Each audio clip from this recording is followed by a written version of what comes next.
hope you are all having a very good day. Or I guess it's morning movie talk. See, I'm so used to saying Trailer Park Live. Yeah.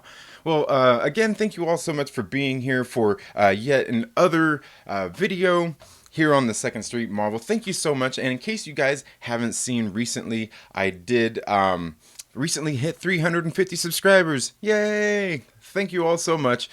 Like I said, in my last stream, I will be doing the giveaway for my 350 subscriber giveaway at next week. It will be next week, and I will probably announce that probably on my comic book pull list.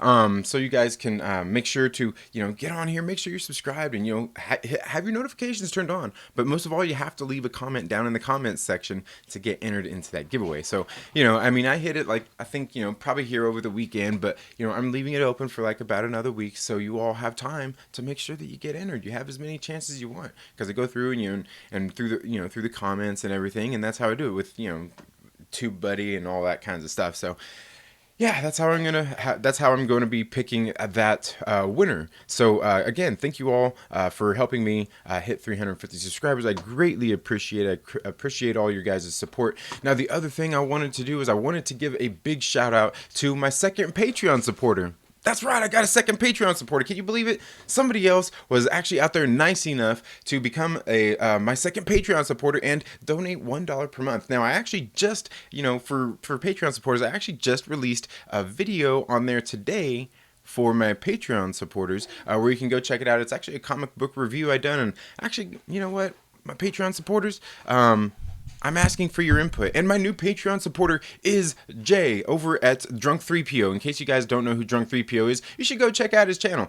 He does a lot of videos about like Star Wars Galaxy's Edge, just other current events going on and pop culture news as well. And then he also he does this live stream that he put together this awesome panel of people, and we all come together and talk about just some of the current events going on in the world. And it's a really great panel put together by a Drunk 3PO called Some Black Guys and a Drunk, and it happens every single Tuesday at 8 p.m. Eastern Standard Time, which is 5 p.m. Pacific Standard Time out here on the West Coast. So you guys should make sure you go check out his channel. He's I know he's in the description. If he's not in the description of this video, the link to his channel, he's probably in some of my other past videos, and I'll make sure that I get one in here as well. But again, Drunk 3PO, thank you so much for your support. I really greatly appreciate that.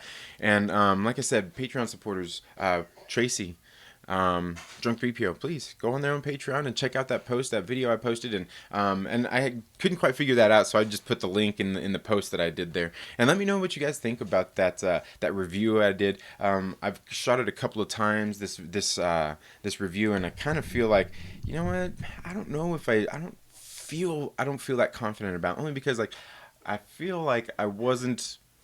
I don't know. It seems like I beat around the bush a little bit too much, but maybe it's just me. If you're a Patreon supporter, please go check that out and let me know what you think about it. But other than that, folks, we do have a couple things I want to talk about today. Again, thank you all so much for being here. See, Just a Rican and his comics. Thank you for being here, man. I appreciate it.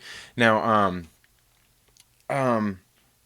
again, good morning to you all. It is Wednesday. It's New Comic Book Day, so you guys should make sure that you get out to your local comic book shop and support them if you haven't already. I know Rod over Just a Rican in his comics, I know he's out there on the East Coast, so I'm sure he's probably already been to his local comic shop. Hell, maybe he's listening to this while he's at his local comic shop right now. He's in there browsing through the books, and I don't know, maybe he is.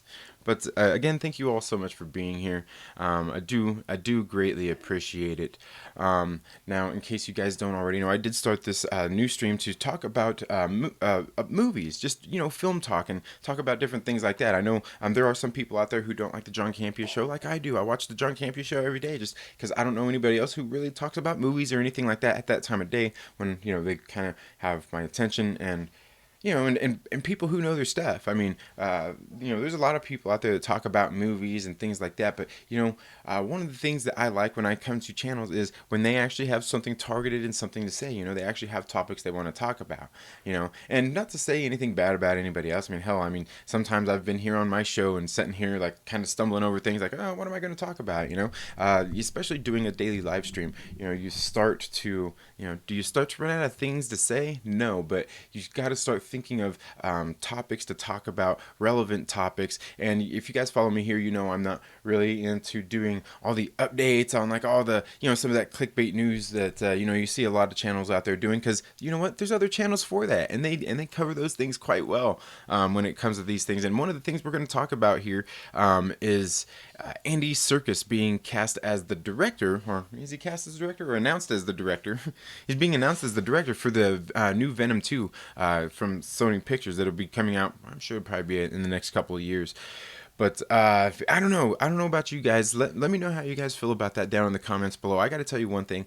I think this is actually a really good thing for not only for this franchise, but also for just all of this genre of films in the first place. Because anytime that there's a win, whether it's something you like or not, anytime that there's a win that one of these movies does good, it helps them know that we want more of these great films. Now, the unfortunate thing is, of course, there are movies out there that you probably don't like that are still doing well. And, and that's the beauty of movies. The subjectivity of movies and films is we all have our thoughts and opinions on what we do and don't like.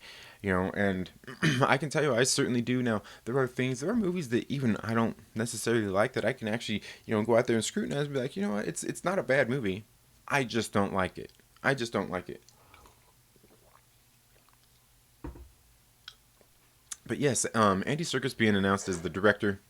Now, I do know that he was up in the running with a couple of other directors to get ready to come in and direct this film. But I gotta say, I think that he's probably the man for the job. And part of the reason he was probably picked is because, in case you guys don't know, he has a pretty good background in like the motion capture and the effects and just kinds of and things like that. If you don't know about Andy Serkis and what he does behind the camera, you should definitely go and get on whatever site you'd like to and find out a little more about him, because he is a good actor. And I think he's only directed like maybe one movie, but he's definitely knows his motion capture stuff. I believe he helped out with that video game. It was the PlayStation 4. I think it was the PS2, PS3. It was a game called Heavenly Sword, and I believe he actually even did some voice acting in it as well. But if I remember correctly, he was actually one of the part of the studio, or maybe he was the the head director or something in there with the motion capture that they did for that video game. So when it comes down to it, I mean, he knows his stuff, and he's already helped the MCU in some of their films with like the motion capture and help them improve a little bit and things like that as well. So this gentleman definitely knows his stuff. But like I said, he's also a great actor. You go back and watch some of the movies that he's watched. I don't even have a list here to pull up. I didn't IMDb him or anything, but obviously we know he was like in the Lord of the Rings. He played was it Gollum? Smeagol, the Precious. Yeah, he was that guy. I know he was in 13, going on 30. He was the boss of Jennifer Garner's character in the movie, and to which he played that role absolutely great. Absolutely great. And that's just part of, I don't know, I guess you could say that's just part of his genius. But he is definitely a good actor. He knows, just like the nuances and things like that it takes to be a good actor, a good director, and things like that. And he is obviously knows his motion capture and stuff as well. So overall, I think this is a good thing. Damaj and I, welcome to the live stream. Thank you for being here. I was just here talking about giving some thanks to I got a second Patreon supporter recently, and I just recently put up a post for my Patreon members to go check out. So but yeah, and the new Patreon supporter is Drunk 3PO. I'm sure you already subscribed and you check him out. I know, because Damaj and I is part of that awesome panel that Drunk 3PO has put together for that chat I was telling you guys about, some black guys and a drunk. Again, yesterday we had a pretty good show on there, and I had to leave early because my kids had school. But this Andy Serkis being as Venom, this is only a good thing. To me, this is only going to help them step up their game in the next movie, for the next Venom movie, and that's definitely a good thing. I think, and he's gonna bring a lot. He brings a lot to the table, and I think that's why he actually, was the one who was brought in to direct the next movie because he knows his stuff. Like I said, I mean, he's a great director. He's a good, well, I can't say he's a great director, but from what I heard, he's a good director. I didn't watch that movie Mowgli he did, but um, so he has some directing. He's had some directing capabilities, and apparently it wasn't a terrible movie because I haven't heard anybody say anything really bad about it. Now the thing is, he's a good actor, so he knows all the nuances and everything it takes to be a good actor. But like I said, with the motion capture thing, and this is going to help them step up their game. And like I said, it does help the industry when these movies do good. It helps us get more. Now, the one thing I do have to say about this movie coming up though, the only thing I'm really worried about ultimately is what are they going to do with it? Where are they going to go to like with this next film? Um, I mean, sooner or later they're eventually going to have to bring Spider-Man into it, aren't they? I know they had that contract with the MCU and putting him in there and things like that, and it's a tricky landscape, and I don't think that anybody actually knows, the whole thick of it between Marvel Studios and Sony. But apparently, there's all these stipulations, like they can't use Spider-Man in their movies or something. It just can't exactly all be the same stuff, and I don't know how true any of that stuff is. Like I said, I haven't seen the contracts, and I really doubt there's a whole lot of people out there who have. But the one thing is, like for me, like the first Venom movie, I thought it was a pretty good movie. I think there's plenty of us out there who went and seen the movie, and probably whether or not we thought it was a great film is probably more subjective. But I think there was enough people out there watching it that overall kind of enjoyed it. Now, of course, it is. It's not definitely not without its shortcomings. I mean, no movie is perfect, and this one to me actually had a lot of imperfections, but just the way the movie was done was actually I really liked how it was done. Second, you're talking about Andy Serkis. Yeah, yeah, yep, Andy Serkis. Didn't I say Andy Serkis? I think I did. I think I did. But yeah, so now the thing about the first Venom movie for me, one of the like my biggest gripe about the whole movie, and this was like even on my initial watch, the first time I watched it at the movie theater, I walked out of there saying, there's one issue with this movie, and that one issue is the fact of what's they needed to not toe the line so much of if they wanted to be a rated R movie or if they wanted to be a PG-13 movie. The movie came in at a PG-13, and the way they were kind of pushing the envelope a little with some of the things, I think they should have just went for the full R rating. And I think that's one of the hugest downfalls of this movie, because there was just certain elements in this movie and certain things that happen in this movie that just could have been better by them either deciding, okay, we're not going to push that envelope of being rated R so much, and we're going to stick more to the PG-13 formula. Or they should have just said, okay, you know what? We're going for the full R rating. We're going for the full R rating so we could just show these extra couple of little things. It's because for me, it's not necessarily language. It's not necessarily like it's more just maybe about some of the violence or some of the gore that they could show on there and get away with in a PG-13 or in a rated R movie that they can't in a PG-13 movie. So to me, that's one of the big differences one of the hugest things for me just out of my initial watch that I think there was a problem with coming out of that first film. And I certainly hope they decide to, and I'm pretty sure Andy Serkis will do that, is get in there and decide, what do we want this film to be? Do we want this to stick to a PG-13? Because if so, we shouldn't be pushing that rated R envelope, as much. Damaja says a lot of people liked Venom, but I personally wasn't feeling it because how are you going to have Venom without Peter? Yeah, and that's true, and I think they pulled it off. I do think they pulled it off, and that's the tricky thing. Again, it comes down to, they for the most part they adhered to the source material as much as they could. They changed I think in this situation that they probably had to, considering they didn't have Spider-Man in the movie. So I think they did what they had to. All in all, it wasn't a terrible film. It's just, you know what? You know what's funny is I remember when let me, I'll get into that in just a second. Let me see. Roads Rants, welcome to the stream. Thank you for being here. Um, uh, all right. Thank you for being here as well. And yeah, let me know what you guys think about this casting with Andy Serkis being announced as the director. The But like for me, like I said, the thing is they did what they did what they could without having Spider-Man in there, and I think overall they did a pretty good job. Again, like I said, the hugest thing is that R rating, because we see like some of the language and some of those things in there, some of the violence. Like if they would have just went for the R rating, they could have just put some of that in there and went a little more crazy with it. Because to me, it's an important thing. Like for me with these kind of movies, I don't think that they're going to push the envelope enough to where I wouldn't take my kids to see it.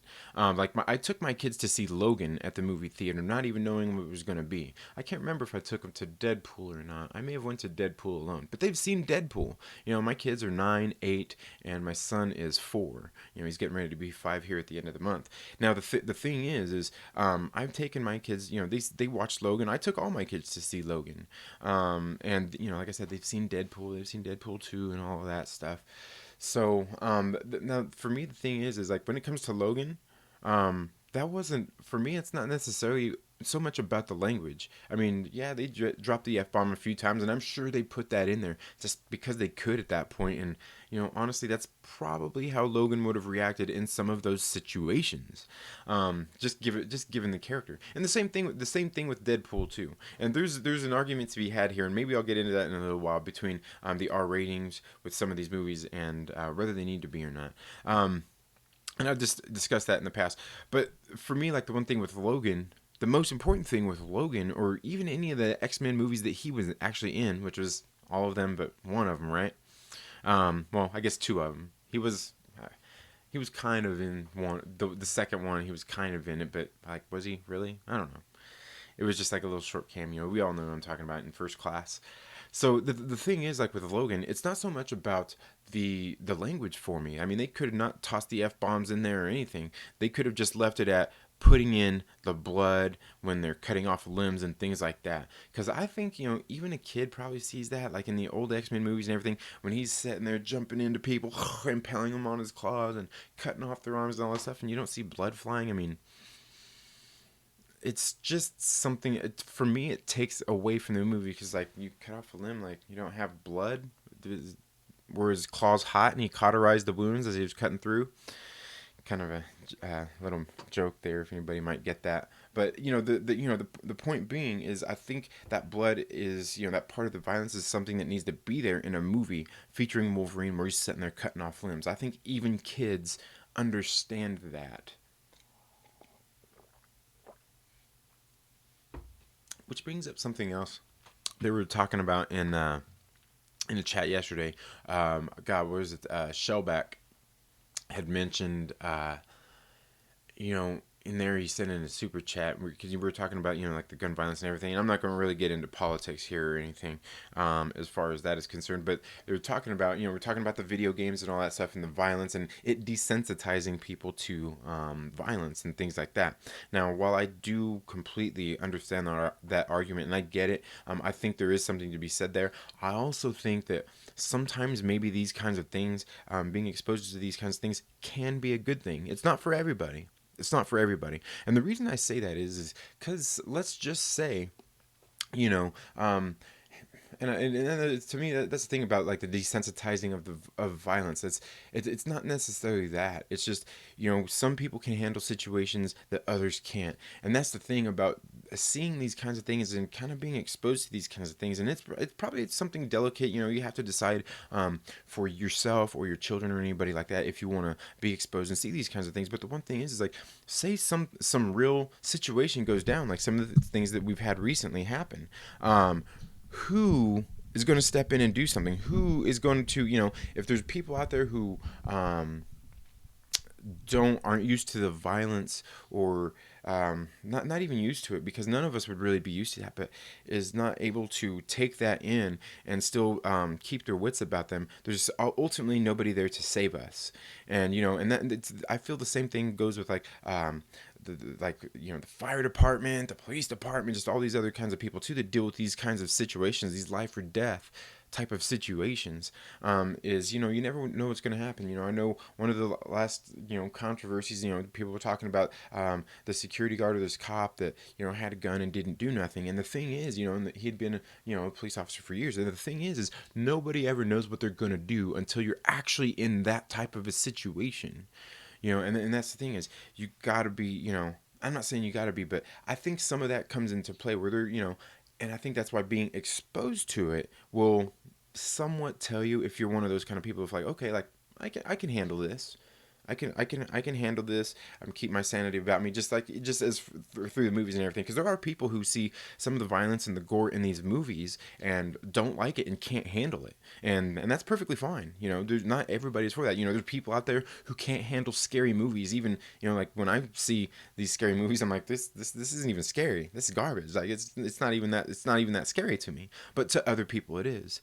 So I mean, I think there's definitely a line to be towed there. And like I said, it's not for everybody, and certainly not everybody should be. And your children, should pick an appropriate age that you think is right for them to see these things or anything like that. Now, one thing when it comes to like these R ratings in these movies and stuff is my kids well know, and I've had the conversation with them about these kind of things before, is that these are movies. Okay, these are movies. It's not real life. None of this is real. It's all people in a studio making a movie, or just out shooting these movies. It's not real. Now there are some of these movies where some of the stories are real. They are based on real events. But again, I always let them know like this stuff isn't real. So don't even worry about it. Like if they've seen these like movies that are somewhat kind of scary and things, I just tell them it's not real. It's all fake. And yeah, I think they get it. But like I was showing my kids Gremlins. Gremlins, a movie I watched when I was a kid, and I loved Gremlins. But I think I even kind of felt the same way when I was their age at the time. I might have thought like, ooh, that's a little scary and creepy, but they didn't like it. They were watching it and they're like, like I don't want to watch it. And I even showed them like we were watching Army of Darkness, and that was a little too much for them. And I was like, okay, they don't want to watch it. I didn't make them watch it. They just went in the other room and played, or one time I even just shut the movie off. I'm like, okay, it's not for them. They let me know. You know what I mean? So that's ultimately something. Again, listen to your kids and things like that. Because I've seen some of these things in some of these kids movies, and I'm like, this shouldn't be in here. Um, this shouldn't be in this kids movie, where yet I've still exposed them to those other types of movies as well. So I don't know. Maybe it's just me being weird, picking and choosing some of these things. Um, Roseman says, I liked Venom way more than I expected. Tom Hardy made it. Yes, and that's the funny thing I want to say now. I'm not sure if you guys have seen that movie Upgrade, with Logan. What is it? Logan Green. Logan. I can't remember his middle name. Logan. Is it Logan Marshall Green? Logan.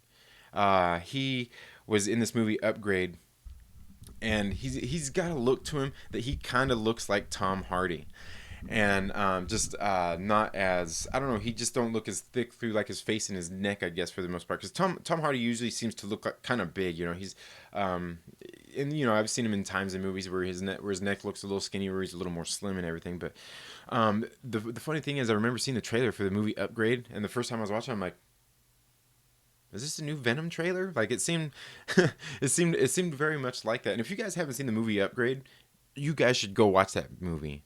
Upgrade was a great movie. But yeah, the guy in there, I think it is Logan Marshall Green that is the guy's name that played in that movie Upgrade. It was a really good movie, and like to me, it seemed like that Venom type of movie. And I was like, see, like this almost seems like, and it was released around the same time. To me, it seemed like the type of film like this could have been what Venom was. This could have been Venom.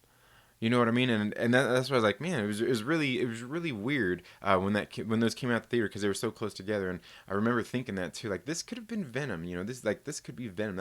It should have followed a little more of that template. Just push it a little farther and just go for the full R rating. But yeah, no, Venom was actually pretty good. Tom Hardy did really well in the role, and that's definitely one of the things I like about it. And I'm not a huge Tom Hardy fan. I probably just haven't seen enough of his work, but I'm not really a huge Tom Hardy fan. I'm not really sold on him.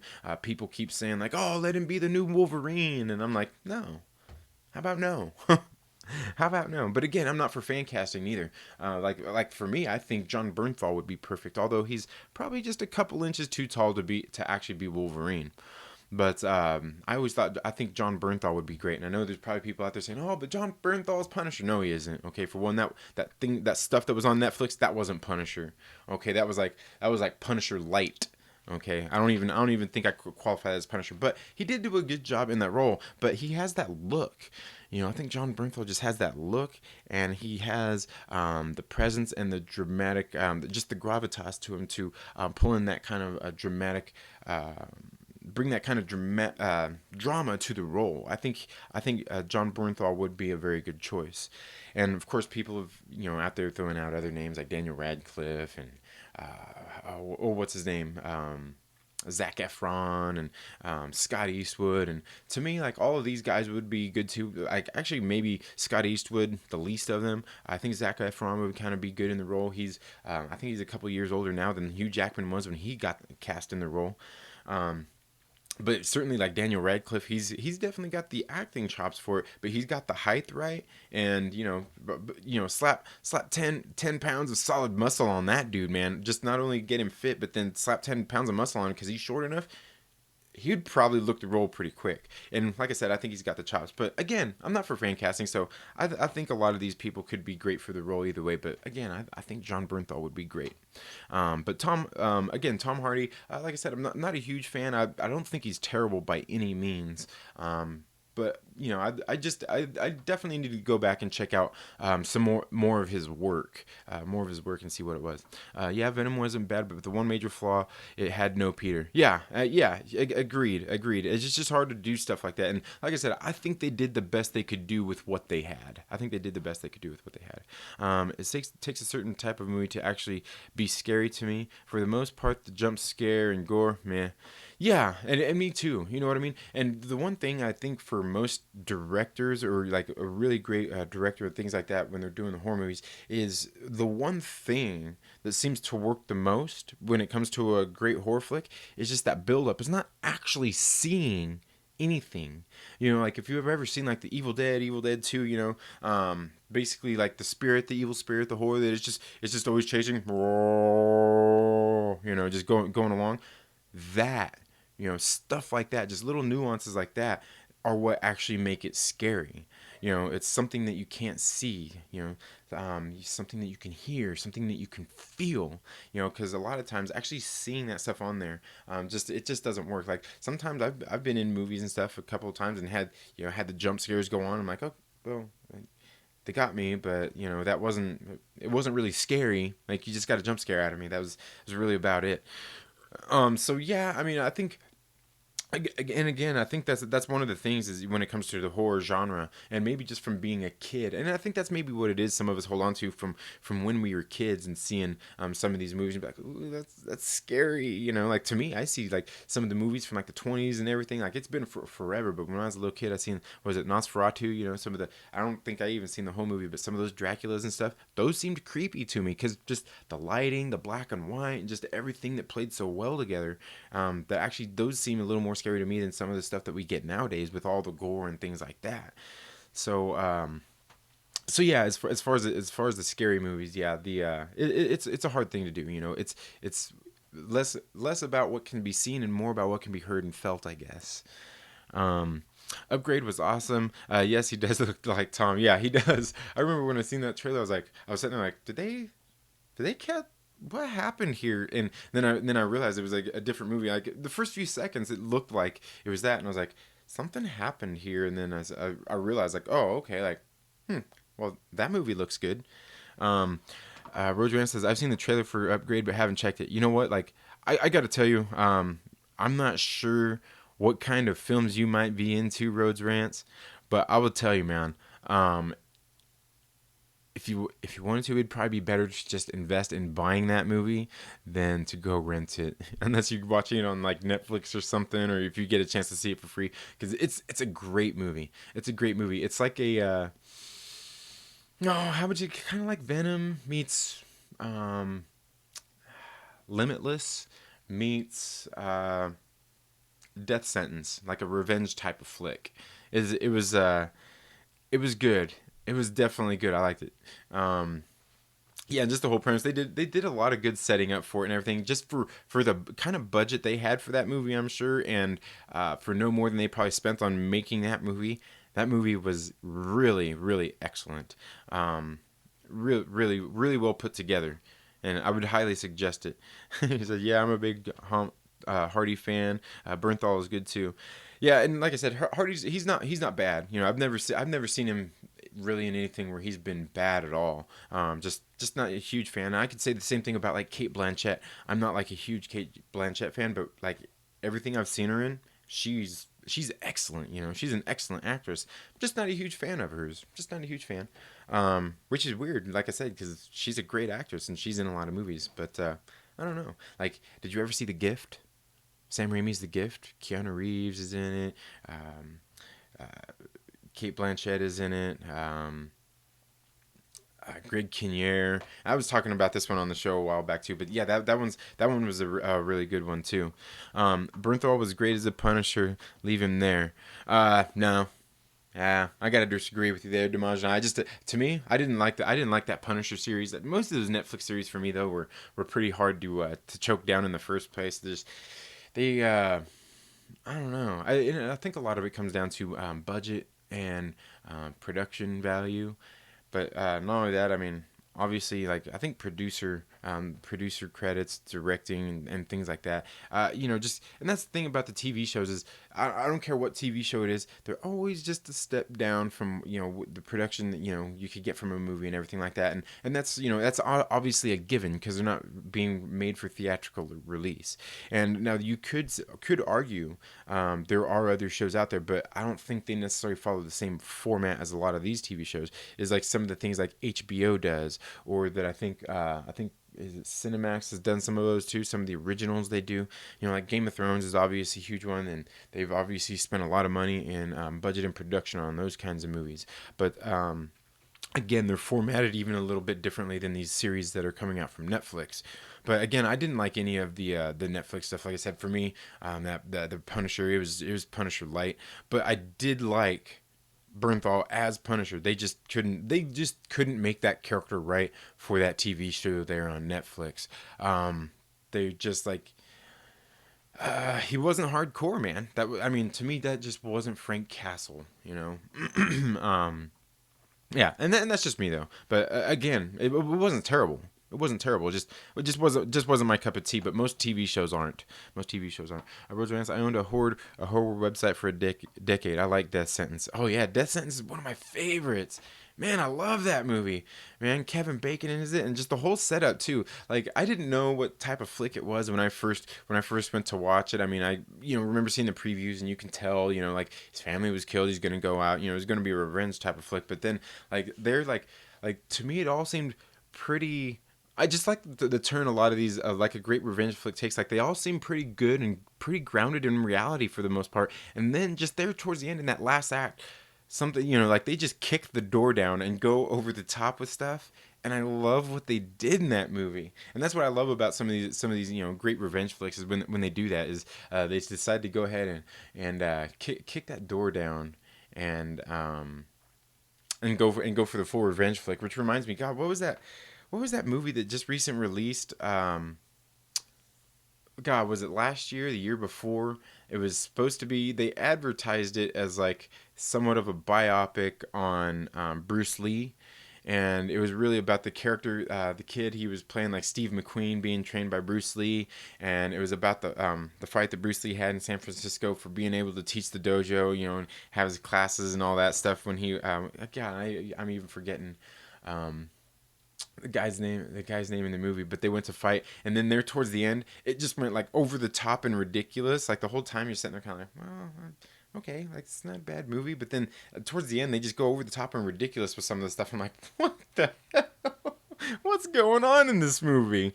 We're like they went like I don't know. It was just like really funny. Like they almost went like full on Shaft on it in the at the end of the movie, and it was just absolutely hilarious. Um, just great stuff, but just great stuff. Yeah, Death Sentence is a good one. The first season of Daredevil was great, and you know what? I think for me, I think the first season I liked more so than the second and third season. I think I have to agree with you there. Wow, you didn't even like Daredevil? Yeah, no, I didn't even really like any of them. Like to me, I thought like when I thinking about like the first season of Daredevil, I liked. Jessica Jones first season. I actually liked that one. And Luke Cage first season, I thought it was pretty good. I don't feel like they covered enough though. I think it felt like they could have. It was a slow burn almost every time. Like I felt like they could have done more with that. But yeah, I didn't really like any of the Netflix, and again, that comes down to me not liking all of these shows done or just done in the show format, which is kind of what's making me wonder about like all these the Disney Plus series coming up with like the Mandalorian, even with the MCU ones like the WandaVision, Falcon and Winter Soldier, some of those different Hawkeye series. Some of those even I kind of question that too, and they're saying that they're going to put those same kind of movie budgets into it, and they definitely should. Um, I just most for the most part, like those TV formatted movies, just the way they do them, I just don't usually end up liking them. Like for me, like those type of format shows are good for sitcoms, and um, I think that's just kind of how I feel about a lot of the TV shows. It's because and by no means am I saying that they suck again. It's just because I think doing great and entertaining TV like that, it's a real challenge. It's a real challenge for things like that. That's it. We can't be friends. Oh man, dang it! Please, please. Okay.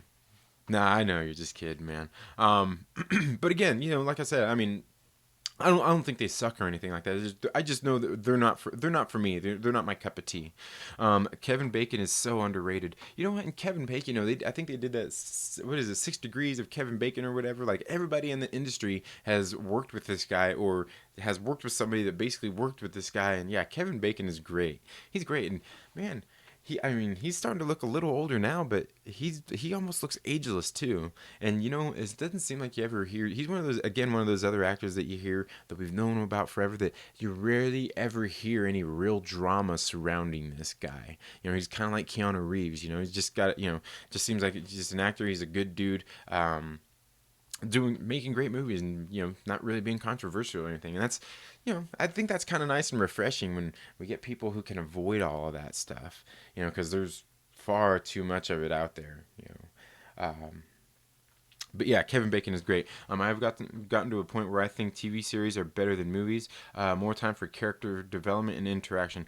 And I don't like the TV series, like I said, much at all. But I will give you that. I will give you that the time for character development and things like that, which is definitely something important. In a movie, it's a lot harder to do that, which is what makes some of the films, and that's some of the things that a lot of people underestimate in films, is the ability to take a character that you may not know and build that character through the course of a movie and get them and build their the character development and everything in there.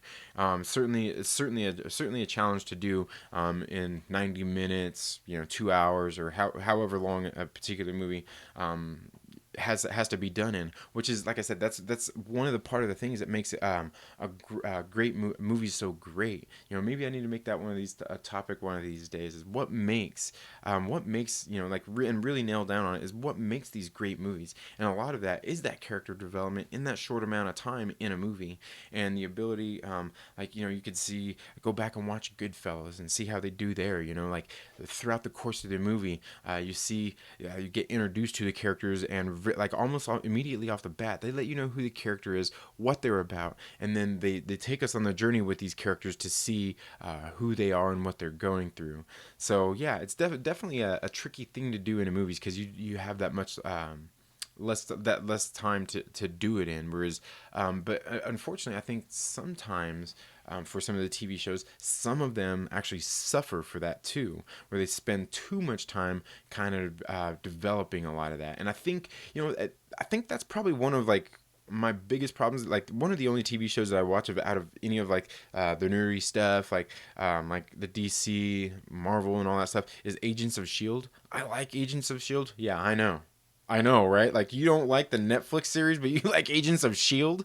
Yeah, you're like the opposite of everybody else. Yeah, but I think that's one of the things they suffer from is the character development through the course of seasons. Like they should take it like a lot sooner because we even seen like I haven't watched the recent season of Agents of Shield, but even in the last one, still felt like Quake was still being developed. Like she's still not there, and it's I got to admit that there is some sort of suffrage for it as well, dragging that character development out for longer than it needs to be.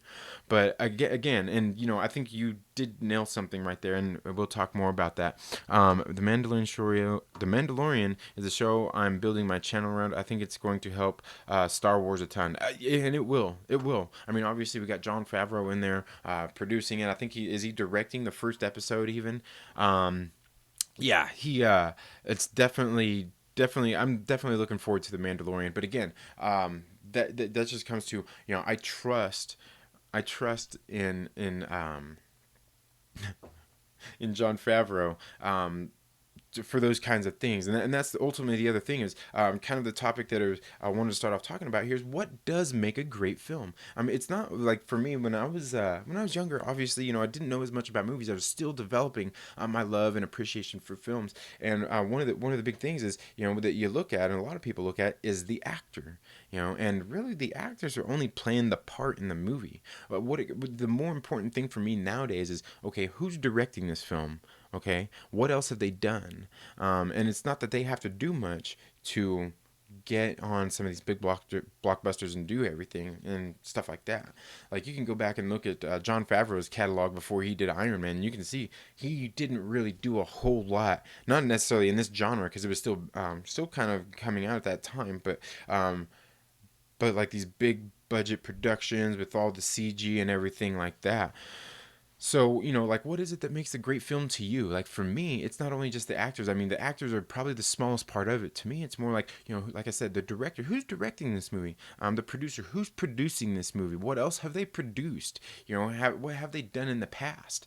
And then and even like the musical scores on films as well. I mean, these are part of the things that help out movies. Like, a lot of people talk about, if you have seen X-Men Dark Phoenix, which they're getting ready to rebrand it to X-Men Dark Phoenix, one of the things I noticed a lot of people talking about was the soundtrack on that movie, just like the score for the movie, and talking about how excellent it was. And I got to tell you, like me, while I agree with him, I somewhat disagree as well, because I thought the score was actually good, but the only problem is there was times in the movie where the score didn't match the tone of the film and what was going on. It was like completely off. Like there was times when there were like some dramatic scenes where the music was it just wasn't off. It was more kind of like it was more like building up, as opposed to like building up to a climax of something, as opposed to being like mellow and dramatic or whatever other feeling that they should have been, but that they were going for in the scene, that the soundtrack didn't. So that the score didn't. So I think that's another thing as well.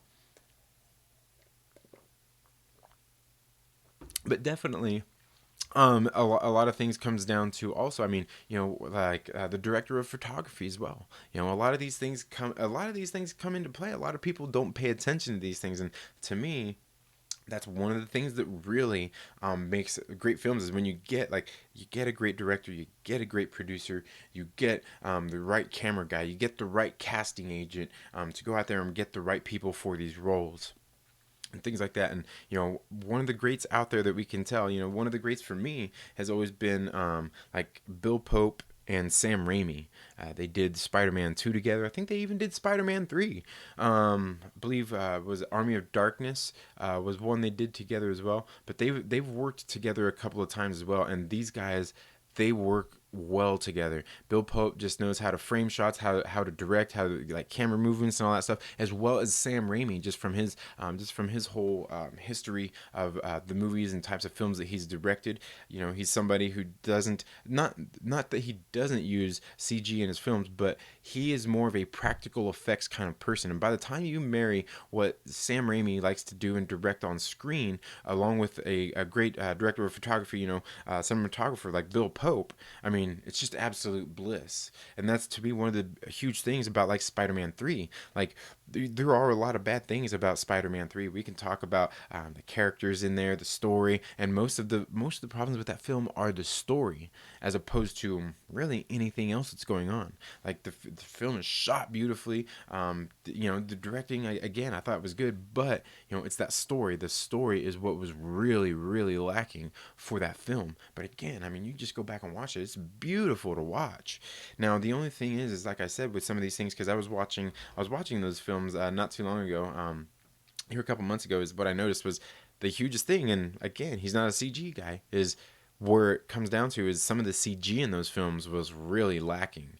Like when Octavius Otto went to break into the bank and he's ripping off the safe, the vault door and everything like that. Like some of the CG there, it was really cartoony looking. I mean, it looked really computerized, and I was like, ooh, man, that doesn't really stand up, but the film is still so great. Like I said, it's still shot beautifully. Everything that's going on is so great. And, again, those are some of the great things. And like I said, occasionally we get these movies where all of this stuff gets married together to just give us bliss. And like one of those things, and I've talked about this before, and I'll go ahead and get here into the chat really quick and see what else we have to say. Honestly, I'm way more a DC dude. Arrow and Flash is very good. Supergirl is awful. Arrow season 2 is the best single season of comic TV I've ever seen. I think I've heard that too. And yeah, DC seems to be pretty either hot or cold for most people. Each of their shows. So I totally hear you there. I know Bennett was so good as Deathstroke Slade Wilson.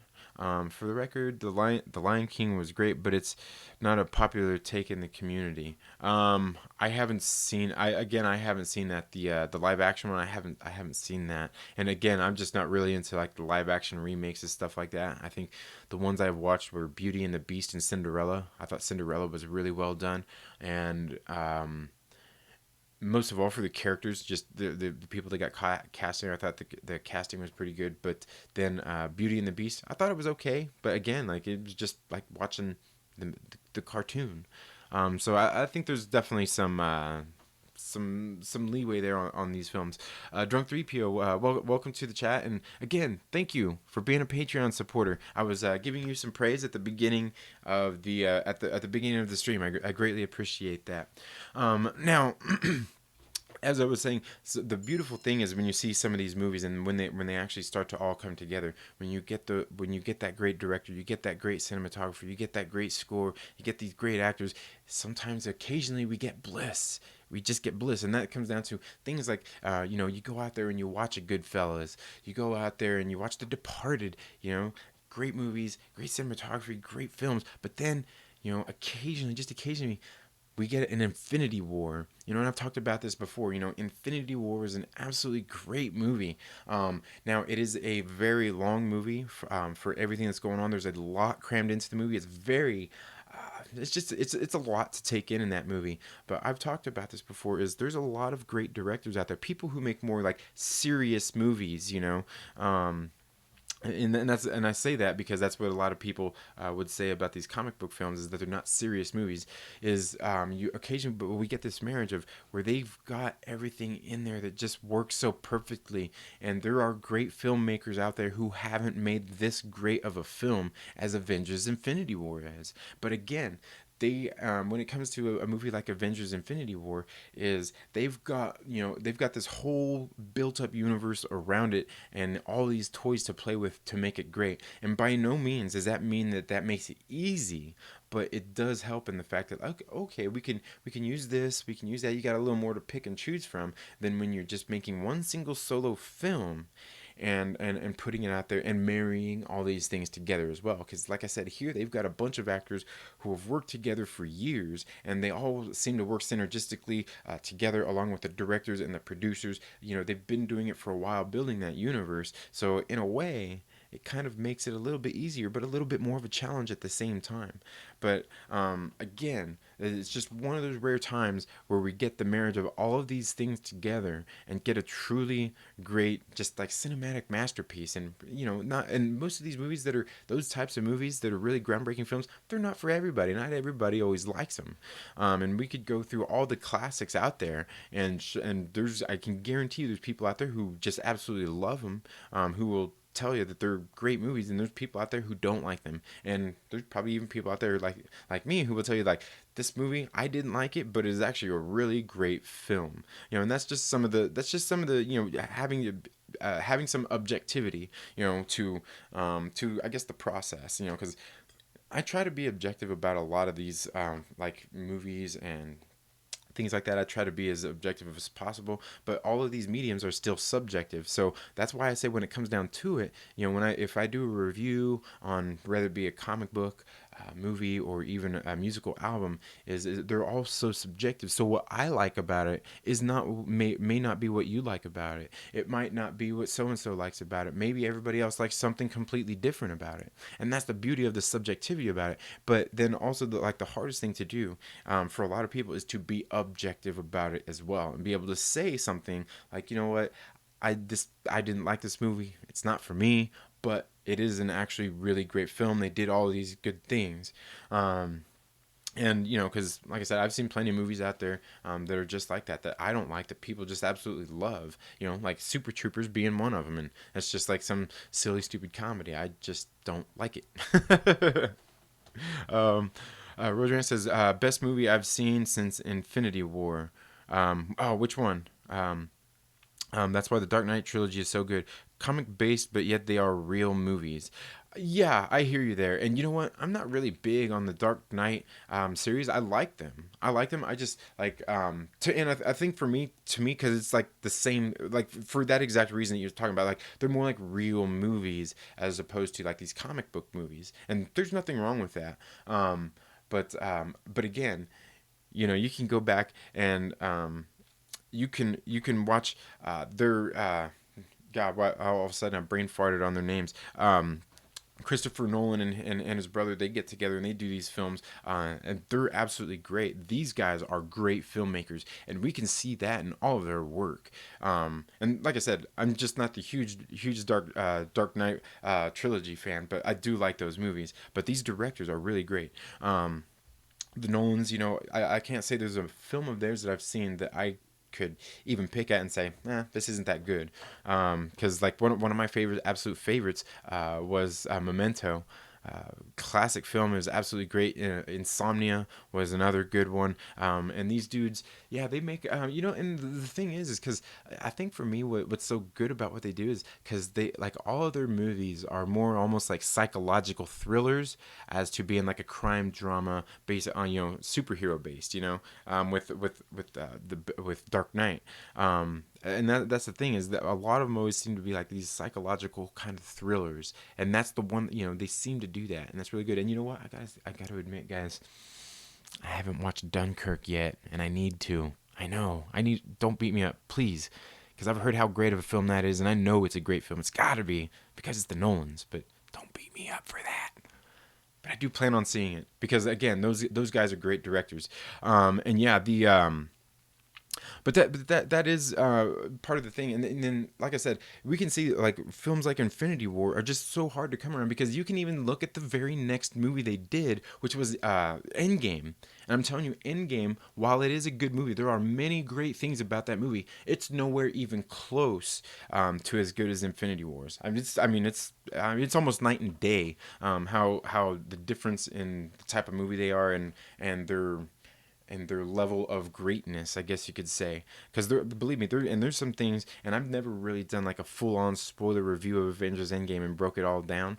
And maybe now that it's on out on DVD, I probably should do that. But you know, there are some things in there that I absolutely love, like the whole intro. Tony gets back and all that dramatic acting he did there at the beginning when he got to the facility. You know, the fight with Steve and all that stuff. That was absolutely great, great movie making right there. And just kind of just, I mean, because you could see everything that was going on. They really brought every single kind of emotion to that scene. You know, Tony breaking down, Cap's there, and you know, you can even watch, like, Cap's not even mad. He's not even upset that Tony is saying these hurtful things, because he knows, because he understands. You know, and just all of that stuff. You know, it was really great. And I remember the first time seeing it, thinking, like, it seems a little cheesy that Tony's recalling all these things that happened in these movies, but that's something that we know about Tony Stark, is that he seems to have a pretty good memory when it comes down to these types of things that have gone on in his life. You know, he's whether it's not necessarily photographic, but you know, he just has a very keen memory for remembering these types of things. Although, like I said, they did almost take it in the cheesy direction there.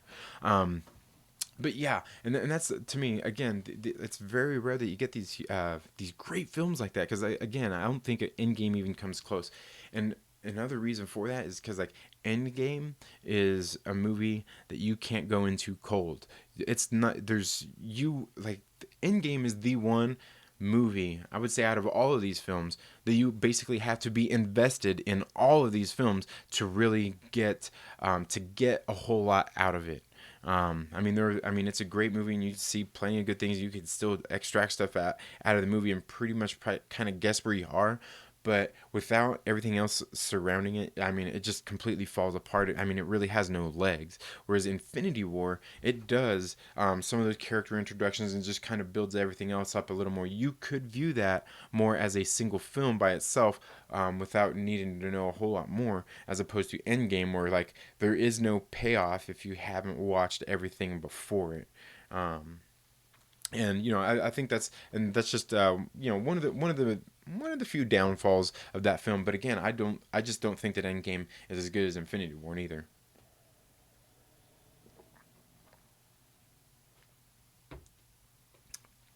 But that's just me. I mean, let me know what you guys think about that down in the comments below.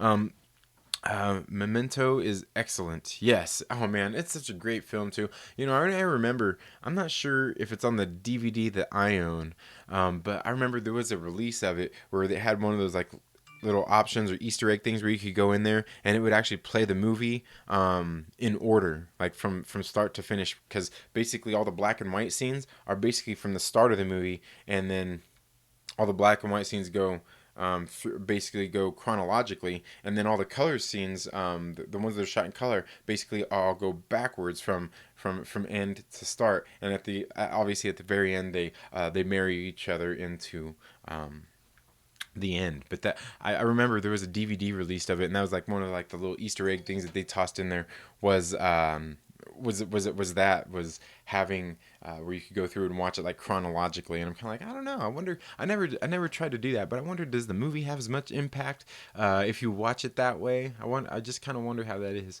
And that's some of the fun things that I'm gonna miss about physical media once it goes away, is being able to get on a DVD and find some of the little Easter eggs and things like that. Like, I've got like my original copy of the X-Men when it came out on DVD, where it's got some of the different little Easter eggs on there where you can go through the menus and find stuff that isn't just like an option on the menu.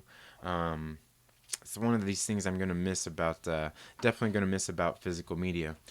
But I think that's all I've got for today, folks. Don't feel bad. I haven't seen Dunkirk either. Yeah, I know, man, and I need to, because, dude, like, even my mom told me, she's like, "Oh my God, Dunkirk, that movie is so awesome." So, like, even my mom says it's great. You know what I mean? If my mom is saying it's great, that movie's got to be good. Not that everything she likes is good. I'm sure she watches, like, some of those Lifetime or Hallmark movies too. So maybe I should question her a little more. But I'm gonna take her word on this one. But it's already 9 o'clock, folks. That's all I have for this video today. Again, thank you all so much for tuning in and listening to me flap my gums about movies. I keep saying this, but eventually I'm going to reach out to some people to bring onto the show so we can flap our gums for about these movies for about an hour. Again, today is New Comic Wednesday. Make sure you get out to your local comic book shop and support them. And Again, thank you all for being here.